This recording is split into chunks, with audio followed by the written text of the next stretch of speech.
രാജ്കുമാർ പെരിയസ്വാമി സംവിധാനം ചെയ്ത് രാജകമൽ films ഇന്റർനാഷണലും Sony pictures films ഇന്ത്യയും ചേർന്ന് നിർമ്മിച്ച 2024-ലെ ഇന്ത്യൻ തമിഴ് ഭാഷാ ജീവചരിത്രപരമായ ആക്ഷൻ വാർ ചിത്രമാണ് അമരൻ.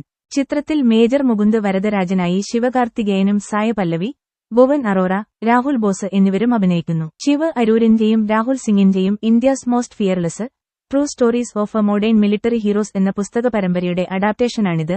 അതിൽ മുകുന്ദിനെ അടിസ്ഥാനമാക്കിയുള്ള ഒരു സെഗ്മെന്റ് അടങ്ങിയിരിക്കുന്നു. ശിവകാർത്തികേയൻ 21 എന്ന താൽക്കാലിക തലക്കെട്ടിൽ 2022 ജനുവരിയിൽ ചിത്രം ഔദ്യോഗികമായി പ്രഖ്യാപിച്ചു. കാരണം ഇത് നായക നടനെന്ന നിലയിൽ അദ്ദേഹത്തിന്റെ 21ാമത്തെ ചിത്രമാണ്. കൂടാതെ ഔദ്യോഗിക പേര് 2024 ഫെബ്രുവരിയിൽ പ്രഖ്യാപിച്ചു. പ്രിൻസിപ്പൽ ഫോട്ടോഗ്രാഫി 2023 മെയ് മാസത്തിൽ കശ്മീരിൽ ഇടയ്ക്കിടെ ഷെഡ്യൂളിൽ ആരംഭിച്ചു. ചെന്നൈയിലെ ഒരു ഷെഡ്യൂൾ, അത് വീണ്ടും പോണ്ടിച്ചേരിയിൽ വെച്ച് മറ്റൊരു ഷെഡ്യൂൾ നടത്തി, ഒരു വർഷത്തിനു ശേഷം പൂർത്തിയാക്കി. ചിത്രത്തിന് സംഗീതം നൽകിയിരിക്കുന്നത് ജി. വി. പ്രകാശകുമാർ, ഛായാഗ്രഹണം നവാഗതനായ CH സായി, എഡിറ്റിംഗ്